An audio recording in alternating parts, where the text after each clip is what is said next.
Welcome to the Michigan Man Podcast on Wolverine Sports Radio, a member of the V Sporto Network, and in partnership with SB Nation's Maize and Brew, for Wolverine fans from coast to coast. Go Blue and welcome to the show. I'm your host, Mike Fitzpatrick.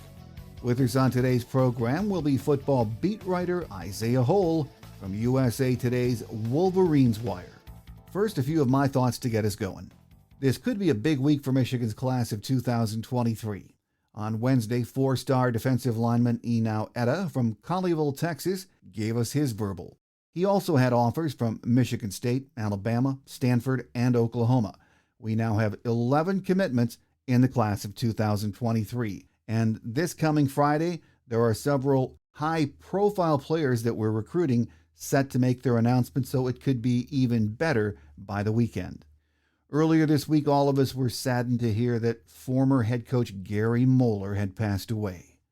The tributes to Mo have been pouring in from former players and coaches, really from across the college football world. As Mitch Albom said so well in a column Tuesday in the Detroit Free Press, Gary Moeller deserved better in his football life because of how he lived, and I don't think anyone would argue that point. My guest today shares his thoughts on Mo's huge impact on Michigan football and much more. Up next is beat writer Isaiah Hole from USA Today's WolverinesWire. So stay with us.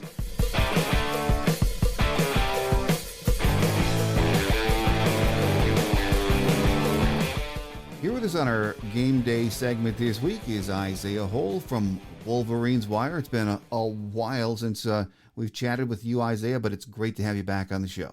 Absolutely. It's been about a year, so it's always good to get into the nitty-gritty here before we actually get into the nitty-gritty. Oh, absolutely, and that is not far away, but as always, there is no lull when it comes to Michigan football, and there's always something going on, and of course, the last day or so has been very sad for Michigan alums, Michigan football players, and fans. Former coach Gary Moeller passed away, of course, yesterday. We're recording on Tuesday right now.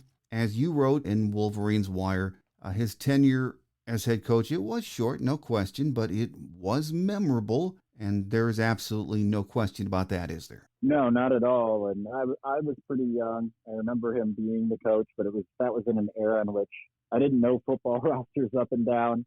I knew baseball, well, not even baseball rosters. I definitely knew the Detroit Tigers roster up and down and maybe some others, but that was a really good era. I mean, it was 5 years, 3 Big Ten championships, and especially just being a guy like I noted, and I feel like it kind of gets lost in the fray. And I certainly didn't know this back in that time that, hey, that's a former Ohio State player, team captain, 3-year letter winner that is coaching the Wolverines, and obviously made the wholesale switch with not only coaching at Michigan for the bulk of his adult life, but son also, playing for Michigan, coaching for Michigan, and, really, truly, like you said, a very much ingrained Michigan man. While Lloyd Carr's tenure obviously gets remembered a little bit more fondly due to both the length as well as the national championship, it is kind of disappointing that things played out the way that they did, because it would have been interesting to see what Moeller would have been able to do if he was able to just, continue coaching, because he brought in the recruiting class that had Tom Brady and Charles Woodson. Things were certainly on the upswing. As much as people like to talk kind of about that general era as mediocre Michigan, that really kind of wasn't the case. I mean, yeah, there were a couple, you had like the season with the 3 ties and things of that nature, but they really were on the upswing. He really helped pave the way for the success that was about to come. Obviously, you have to give credit to Lloyd Carr for what he did.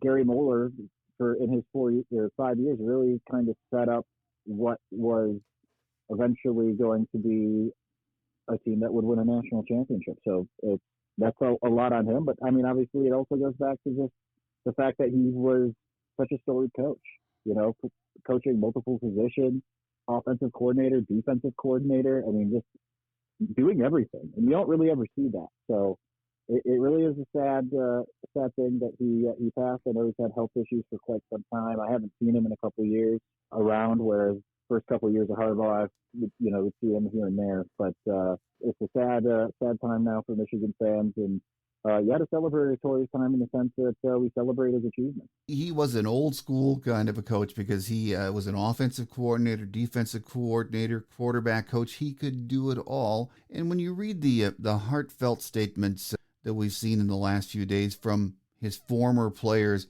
it tells us he was a player's coach, and the guys who played for him absolutely loved him, didn't they? Oh, absolutely. I've never heard anyone say anything bad about him. I mean, really, that goes throughout the majority of the Michigan coaches, basically until the struggles started happening in 2008 forward. But yeah, I've seen only a few because I haven't been on Twitter as much. Obviously, I saw the lengthy statements made by John Falk and some others that Michigan released, and Jim Harbaugh's statement as well. Yeah, he was definitely very revered, and I remember the first time I saw him was at the 2014 bus.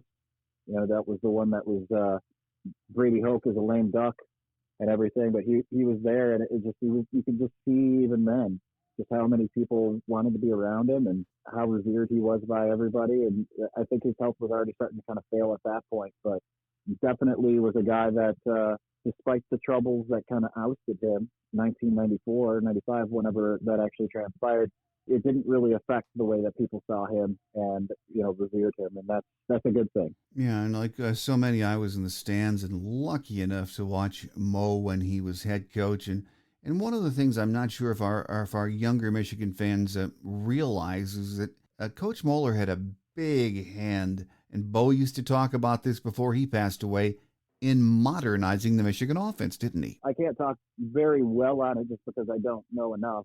I'm willing to admit that, but that was one of the things that I kind of gathered in just some of the things that I saw, some of the outpouring that I saw yesterday. I mean, it not only did he modernize it and really bring Michigan out of the 3 yards in a cloud of dust, but I mean, you think back even to just some of his gutsy play calls, like the Desmond catch, against Notre Dame, and having those types of playmakers. Not that Bo Schembechler didn't, of course he did, but Michigan was kind of becoming a little bit more stodgy, and he started to really kind of open that up. Again, I can't really speak enough on specifics about it because that's well before my time. If you would have asked me back when he was the coach, Desmond played every game. He made the Heisman pose after every game. I don't know why I thought that when I was younger. I really did. I think I saw him do it once, and then they just, were showing the repeats of it, and I was just like, yeah, that's what Desmond does. And he scores a touchdown, does the Heisman pose. But, obviously a big part of what he was able to do was to bring Michigan into the 21st century offensively instead of just being a team that relied just solely on its run game. As a result, I mean, we continued to see it through the Lloyd Carr era. It didn't stop. Maybe it got a little tightened up near the end, but I mean, even that last game for Lloyd Carr opened things up again. So, definitely big credit to Gary Moeller on that front. Well, there is no question, Coach Gary Moeller. For those of us who were alive and in the stands and had been following Michigan football, there was a change when he became the offensive coordinator under Bo. And then, of course, when his very short tenure as Michigan head coach, the offense was modernizing, changing into more of an NFL offense, and we have to give him credit for that. But before we move on, Isaiah, he spent 23 years at Michigan, and that was sandwiched around 3 years as head coach at Illinois. He was also responsible in large part for the hiring of Lloyd Carr at Michigan, among many other contributions to Michigan football. But, unfortunately, as we've been reading today, and it sort of gets on my last nerve because I was around then covering Michigan football, what we're hearing a lot about is the Excalibur. And it's sad that it still is mentioned every time you talk about Coach Moeller, isn't it? It is, and that's why in my write-up I didn't even mention it. I alluded to it because I felt like that needed to be, that's part of the story, but I didn't feel like it needed a mention, right? It's not like, that's not necessarily his legacy. Mm-mm. That's just how things ended at Michigan. And obviously he was still around the program in some capacity. and obviously had some NFL success after that. Still a little annoyed that the Detroit Lions didn't retain him as the head coach. Who knows what would have happened? Yeah. I remember following that season, but I think I went to a game even then. That was tail end of high school for me, but I'm pretty sure I went to a game that year. But yeah, while it's an unfortunate situation, I don't think it's something that necessarily I understand, and maybe this is an arch philosophical standpoint by me, is that we are not the sum of our worst moments. We all have moments that we'd like back. Maybe they're not, necessarily as bad as that. Certainly, some of them might be worse. And that's the unfortunate thing, I think, to some degree, when you're living a public life, those bad moments are going to be really heavily televised and scrutinized. And I think it's unfortunate because, I don't get the gist that moment, while it was life-changing for him and for the Michigan program, that is indicative of who and what he is based off of the testimony of those who knew him. So it is unfortunate, and I don't think that necessarily needs to be a part of the story right now. I mean, like I said, maybe a cursory mention because it's part of his Michigan journey. But like I didn't mention Southfield. I didn't mention Excalibur. I didn't mention, anything that happened there. It's just, that was the end of his Michigan tenure. It was untimely and was shortened. And I think that's really all. Like, if we want to be a better society, again, not to get on my soapbox, unless you're out there really causing damage, I don't think we need to remember people by the worst thing that they've ever done. And, not saying that might, maybe that is, maybe it isn't, but for public knowledge, it is. So I just don't think that that's what we need to remember him by. I don't think that that's fair, because we're all human. We all make mistakes. We all have moments we'd want back. We don't know what's always going through his head and through his mind, and that kind of caused things to get spiral out of control there. But I hope that whenever I pass on, I hope people don't go and search for whatever it is that my worst moment is and say, well, here's some of the good, but we also have to remember the bad, because that doesn't serve anybody. The other hot topic right now is Michigan's recruiting. That's all we've been hearing about lately, the class of 2023. And it is a mind-boggling how after a great season, we let not only Dante Moore slip through our fingers, but also C.J. Carr from Saline, 2 5-star quarterbacks, 2 separate classes, but they're right in our backyard. And, I think most of us young and old following Michigan football would say that should never happen, should it? I mean, it shouldn't, but it does. I think it hurts to lose them both. I would have been long convinced that Dante would end up being a Wolverine. And listen, we're still 5 months, 6 months-ish until early signing day. So there's a lot of time between now and then. I don't know that Michigan's going to give up that easily. I mean, I remember writing the story of, I think it was even for WolverinesWire at that point. I think I'd left 24/7 Sports by this point, of him being offered as 7th grader, and that you would think that would have that type of cachet. He did seem a little bit conflicted, and who knows what Oregon will end up being. I didn't get the impression that C.J. Carr was really who they really wanted in 2024. All eyes for them seem to be on Jaden Davis from South Carolina, I believe it is. He's another 5-star, ranked a little bit higher. Yeah, it hurts when you lose guys from your backyard. Now it's going to be incumbent upon Michigan to get guys that are as good. I don't think that they're going to be able to do so in both classes, of course, unless they're able to manage to get Dante, which will probably take a little bit of Oregon, maybe not being as good, but you never know. They got a new head coach, first-time head coach in Dan Lanning. If Michigan is really good again, and which I expect them to be, and Oregon is just kind of middling, then that might open the door up a little bit more, especially if, I don't wade too heavily in these NIL waters as some others do. I know that that's an issue, of course, but there's not as much that Michigan itself can do about it per se, because that's not what NIL is. And Michigan's having the right perspective of saying, hey, this isn't what we're going to do. And I guess the same thing could be said of guys like CJ Carr. I mean, he said that he wanted to get out of the state of Michigan. He didn't want to live in his family's shadow, all of that kind of stuff. I've long heard from my mentor, Steve Lorenz at 24/7 Sports, that some kids are just Notre Dame kids. That just might be the case for CJ Carr.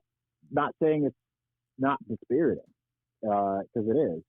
When you have 5-star talent in your backyard, you really have to find a way to close on it. Michigan tended to do a pretty good job of that in general. I mean, they haven't gotten them all. I know a little bit of what went down with Damon Payne, for instance, who ended up going to Alabama. That he just did not really seem particularly interested in Michigan throughout.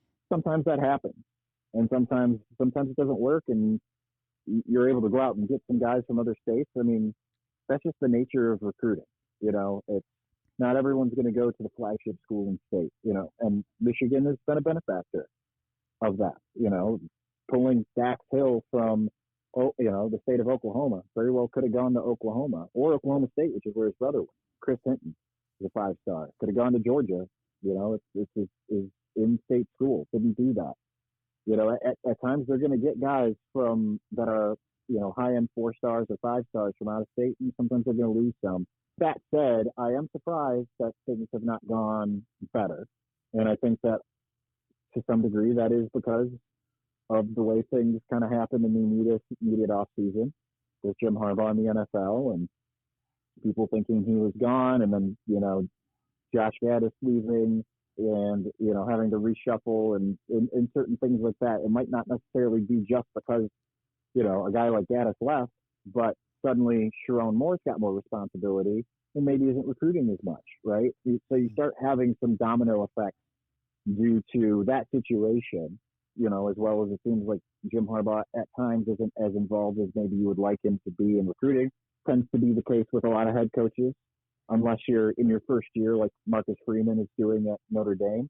But, with these other programs like Notre Dame, like Oregon, getting high-end guys right now, that's fine, but signing day is a ways away. While we're usually accustomed to Michigan having a much bigger, better class at this point, it usually happens in late June, early July. Hasn't really kind of come to fruition yet. That said, usually, like I tend to still be very much even keeled because a lot of the bigger names are still going to announce down the road. Michigan's big fish this class is Nichols Harbor from Maryland, from St. Francis. Well, no, I don't think it's St. Francis Academy, but he's from Maryland, they've got a lot of guys like him or Etta who is supposed to announce at any point. They've got some other guys that they're really interested in. Some names escape me right now because I'm terrible with names. But like for instance, this is bad that I can't remember the names. I talked to them for like 20 minutes. But there's a defensive tackle down in Georgia, 4-star guy, got the offers from everybody, and it kind of feels like he's trending towards Michigan. And then you still got the barbecue at the Big House coming up. And if Michigan's as good as I think that they will be, while they may not have capitalized in 2023 as you would have hoped, 2024 is going to be right there for the taking, because then you've shown some consistency. And while the landscape has changed due to NIL, and you see schools essentially doing pay-for-play, which is actually still illegal, but it's happening, I think that there will be a little bit of comeback to earth. I don't think schools are going to keep on being able to pay $9 million for a guy who's never even set foot on a college field in actual game capacity, right? You don't know how good a guy is going to necessarily be. So I think that's going to help come back down to earth. Success usually helps. I'd like to think of Clemson, for instance. In a lot of Clemson's success, until it got Trevor Lawrence, really, it wasn't really reeling in these like number one overall classes.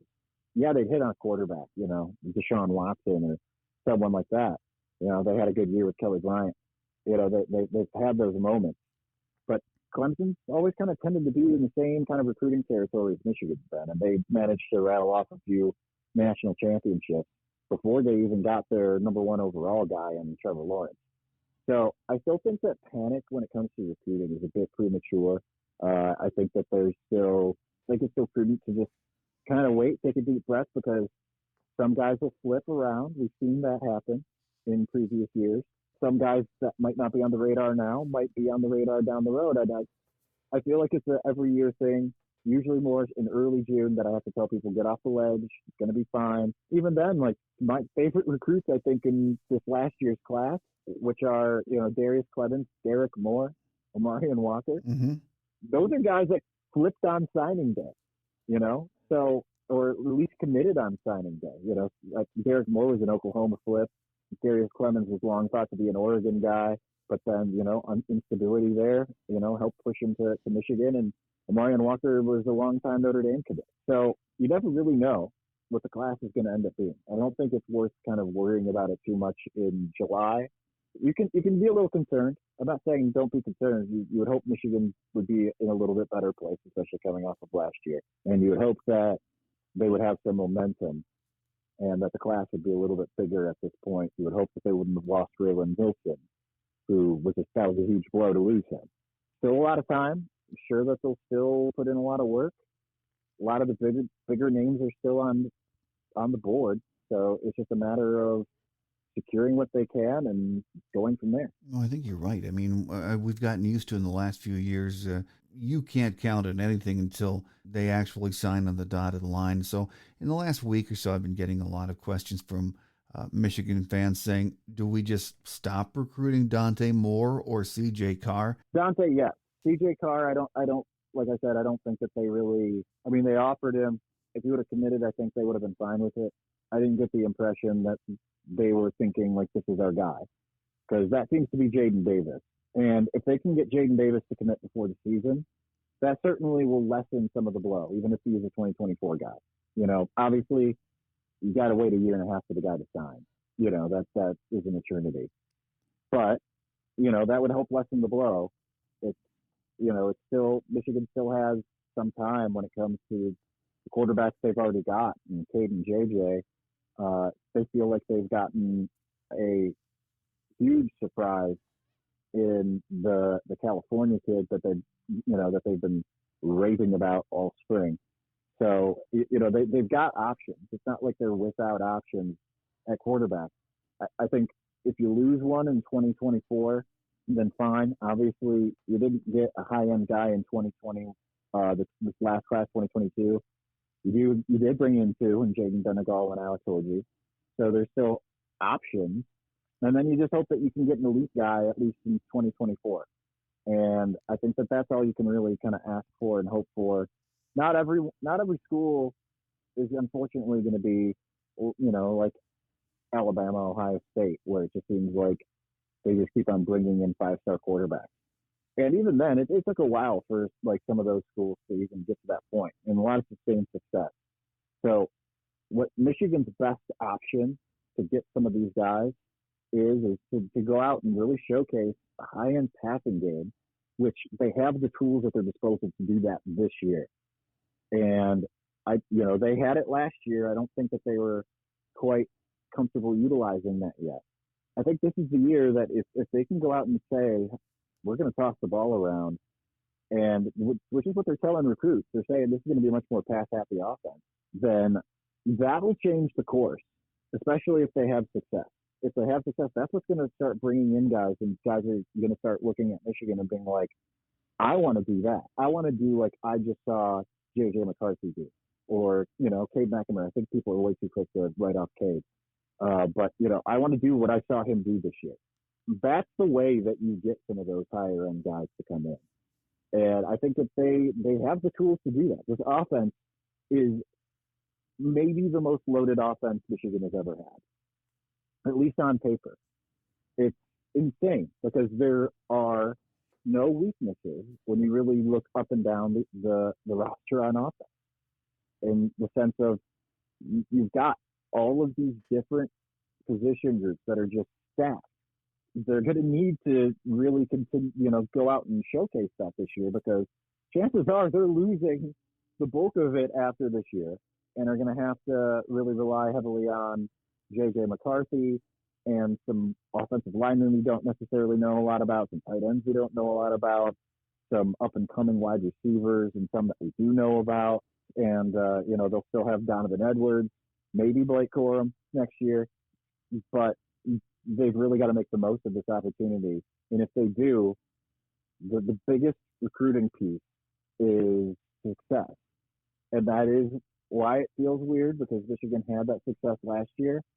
But certainly you've got other schools, that have to be likely telling these kids, when they're doing their in-homes and stuff, that, hey, Michigan did it once, but that doesn't mean that this is what they are. So it's incumbent upon Michigan to really take advantage of the roster, of the schedule, and go out there and light it up, because there's no reason why they shouldn't. Oh, absolutely. I mean, Big Ten Media Days are right around the corner. Here we are in almost mid-July. This time next month, the team is going to be out practicing. You talked about just a lot of the pieces that Michigan has.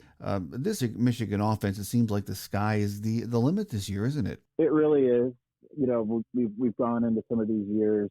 I felt pretty good going into last year. I don't think when we talked, I can't remember exactly what I said. I know that when I did Scott Bell's annual prediction, I was kind of right there with everybody and said 9-3, I believe. Maybe I said 8-4, but I remember I had whatever the consensus was. By the time that we got through the season, I said 10-2.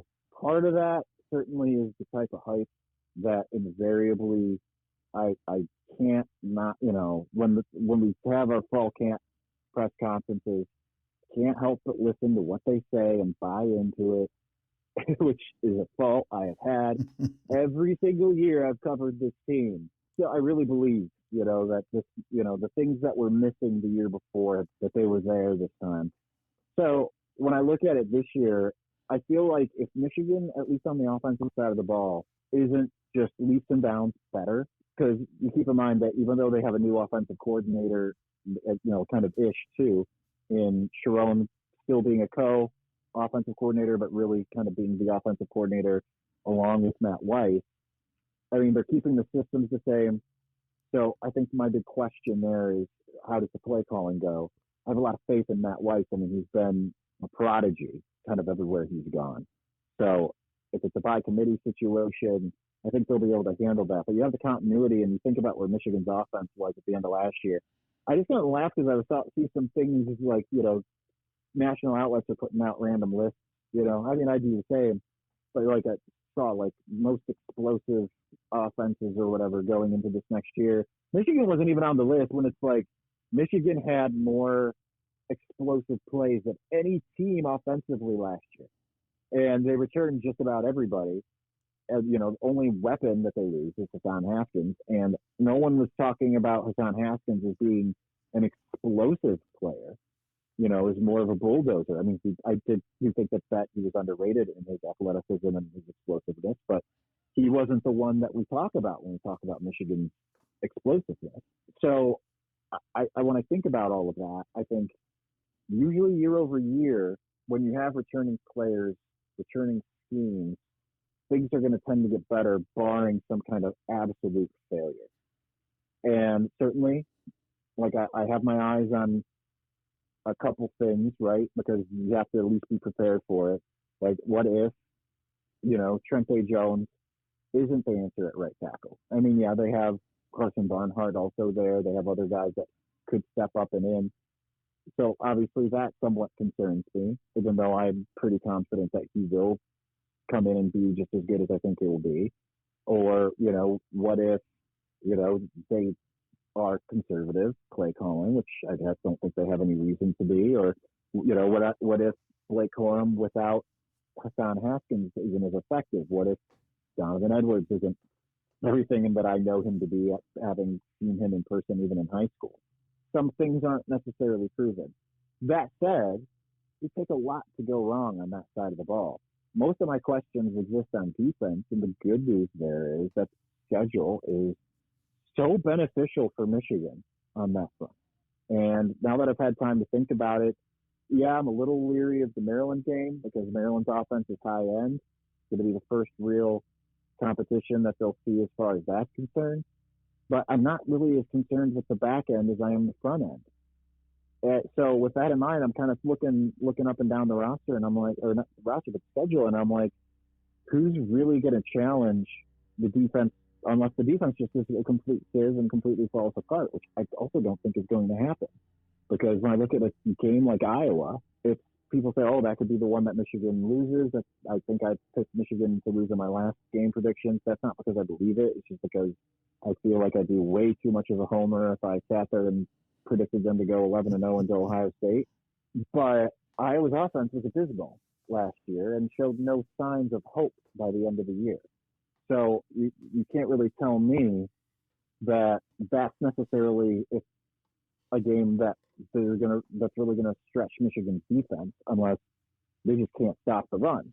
That's what we're gonna have to find out. But they still have some really good pieces on defense. I mean, Junior Colson, they think he's going to be elite, not just good, but elite. I mean, he had a better freshman campaign than Devin Bush did, and I think Devin Bush, in my opinion, was the best linebacker Michigan's had. I really think Junior Colson has the tools available to build on that. He's even faster than Devin Bush. He's got similar instincts. They deploy him correctly, which I like this. I love what George Hilo did with the linebackers last year. Then that'll erase some mistakes, but they have some padding in this schedule to really allow them to kind of figure out what they're going to be, because Maryland's going to be the toughest offense that they face until Ohio State probably. And then Iowa's going to be the toughest team in the very early going.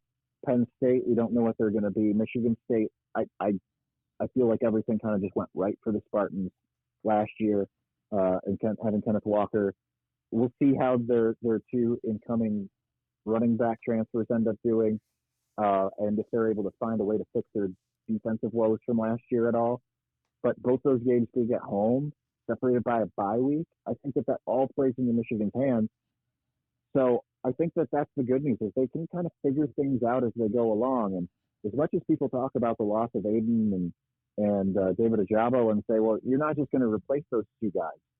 Yeah, maybe not to the level of what Aiden Hutchinson was, but overall, Michigan that kind of has done that on a year-over-year basis at defensive end. Every starting defensive end that they have had that has left school at this point has been a high-round NFL draft pick. So there's no reason to think that they don't have the bodies there that can't do that exact same thing. So I just think it all kind of sets up so beautifully for Michigan in that if they had a different schedule, I think this would be completely different. If they had last year's schedule, even early trip to Wisconsin, I think it would be different. Especially with a trip to Nebraska the following week. If they had, a tough non-conference opponent in the early going, I could see the offense hanging and the defense letting them hang in. But the good news is they don't have that. They can figure out their problems on the fly due to the schedule. So I feel pretty good about what the team is, and what it lacks, I think, is made up with by the fact that the schedule is very amenable to improvement. Oh, absolutely. I think the schedule sets up very well for us. I agree with all of that. I'm not even worried about the defense. As you mentioned, I think we're going to be okay. And again, the schedule is going to help that. The offense is going to be off the charts. But the one thing I wonder about, how are we going to manage the quarterbacks, is really going to be fascinating, isn't it? It is, and it's obviously a little too soon to tell at this point exactly how it's going to unfold, because we didn't get to see JJ in spring ball. So I think that that's where, in fall camp we'll get a little bit of an idea. Like I said before, I think that people are sleeping on Cade a little bit because we haven't seen Cade necessarily go out there and sling it. But we know he's capable, not just from high school where he has the record in Nevada. And I know people are like, well, okay, it's Nevada. Keep in mind, Nevada has Bishop Gorman, which is one of the nation's powerhouse high schools. Yeah. I mean, say what you want about Tate Martell and Dorian Thompson-Robinson, but those guys were 5-star guys. Well, Tate was. Dorian was a high-end 4-star. Those guys were just absolutely destroying over there. We've seen high-end quarterbacks really come out of the state of Nevada. Not maybe, obviously not as much as some other states, not as much as like Florida, Georgia, Texas, California, but certainly, it's the fact that he is the state record holder. He can sling it, and we saw it against Michigan State. And I got really destroyed by Buckeyes fans leading up into the game. I mean, for multiple reasons, because I gave Michigan a chance to win. Yeah, I didn't even pick them to win. I just gave them a chance to win, and Buckeye fans were like, "Look at this delusional person." So I got a lot of enjoyment out of that. I still get a lot of enjoyment out of that. But we've seen Cade sling it. Michigan didn't really feel like they needed him to, for the most part.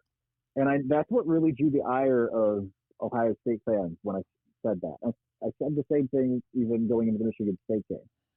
They didn't really need him to. I was as upset as anyone in the Washington game when it was like, Michigan's not throwing the ball, and when they are, they don't look good.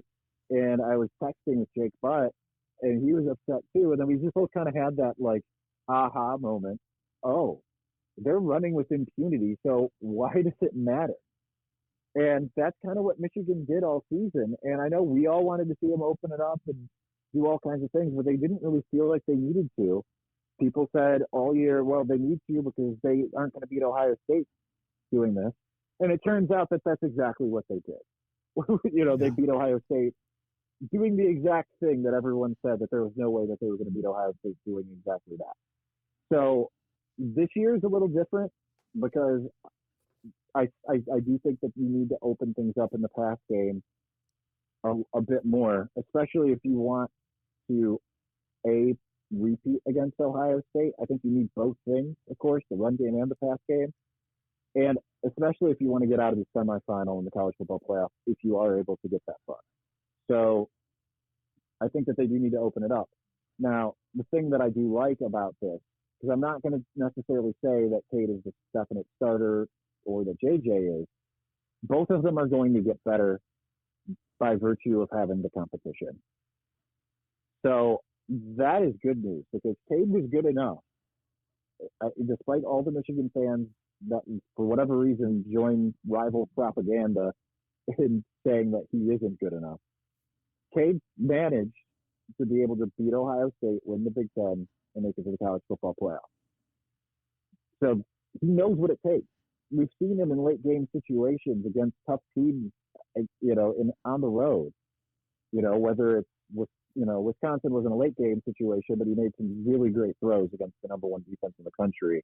Nebraska, obviously the run game really helps there too, but I mean, Nebraska was another evidence point, making the perfect read, perfect throw to Eric All against Penn State. Some of the throws that he made against Iowa, JJ also, did with that, the one. But Cade knows what it takes. So the next step, though, is if JJ, who has a superior talent, with better physical tools, can match him in knowledge, then they battle things out and make each other better because, JJ wants to win, Cade doesn't want to lose. That's the best case scenario for Michigan. So I don't know how they're going to manage it come the season, if it is a virtual tie. But this is a quality problem to have. This isn't, and not to impugn my guys. If they're listening, I am sorry, but I love you both, Wilton Speight and John O'Korn. Consider you both friends. This is a different deal because both of these guys are at a higher level than both of them. So that can only help Michigan instead of having gridlock at at average to above average.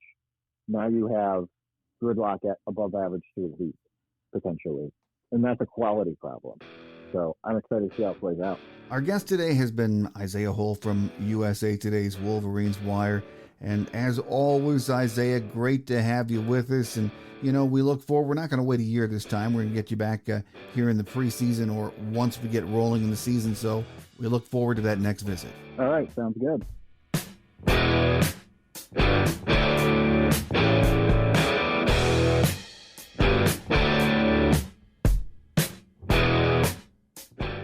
Thanks again to football beat writer Isaiah Hole from USA Today's WolverinesWire for being our guest today. Our next show will publish on July 27th. After that, it's back to weekly programming as we begin what seem like the endless previews for the upcoming season, which really is right around the corner. So enjoy what's left of summer. For most of us, it ends after Big Ten Media Days. The next week, practice gets underway, and September 3rd will be here before we know it. That will do it for another show, though. I'm your host, Mike Fitzpatrick. Have a great Wolverine week, everyone. Catch you back here on July 27th with our next show. Until then, take care, and as always, go blue. Thanks for joining us today on The Michigan Man, here on Wolverine Sports Radio, a member of the V Sporto Network, and in partnership with SB Nation's Maize and Brew. Our listener lines are open 24/7 for your calls at 313-263-4842. That's 313-263-4842. Or email us at themichiganmanpodcast@yahoo.com. That's themichiganmanpodcast@yahoo.com. The Michigan Man Podcast is produced at the studios of Robin Lynn Productions, Allen Park, Michigan, and is not affiliated with the University of Michigan. Go Blue!